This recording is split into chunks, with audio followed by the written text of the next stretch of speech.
Hi hello നമസ്കാരം. നമുക്ക് ഇന്നത്തെ വീഡിയോയിൽ ഒരു സിലിക്കോൺ ബേബി എങ്ങനെ ഉണ്ടാക്കുന്നു എന്ന് കാണാം. ആദ്യം നമ്മളിതൊരു ക്ലേ വർക്കാണ് കാണുന്നത്.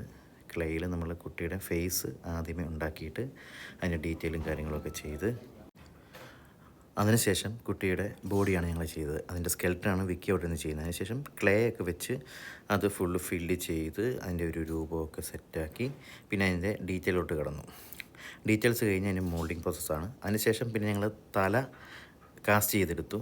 തലയുടെ മോൾഡിങ് ഞാനകത്ത് ഉൾപ്പെടുത്തിയിട്ടില്ല. പലപ്പോഴും ഞാൻ ആ വീഡിയോ നേരത്തെ ഉൾപ്പെടുത്തിയതുകൊണ്ട്. പിന്നെ അതിനുശേഷം പെയിൻറ്റിങ് ഏകദേശം ഫിനിഷായ ഒരു ഫീലാണിത്. ആ ഫിനിഷ് അതിൻ്റെ വെയ്റ്റൊക്കെ നോക്കി അതെല്ലാം സെറ്റാക്കിയ ശേഷം ഞങ്ങൾ ഹെയർ ഫിക്സ് ചെയ്യാൻ തുടങ്ങി. ഹെയർ പഞ്ചിങ്ങാണ് വിക്കി ഇപ്പോൾ ഇരുന്ന് ചെയ്തുകൊണ്ടിരിക്കുന്നത്. അതിനുശേഷം ഫൈനൽ ഔട്ട് ഇതാണ് കുട്ടിയുടെ ഫൈനൽ ഔട്ട്. ഇതാണ് നിങ്ങൾ സിനിമയിൽ കാണുന്ന ന്യൂ ബോൺ ബേബി. അപ്പോൾ വീഡിയോ കണ്ട എല്ലാവർക്കും നന്ദി.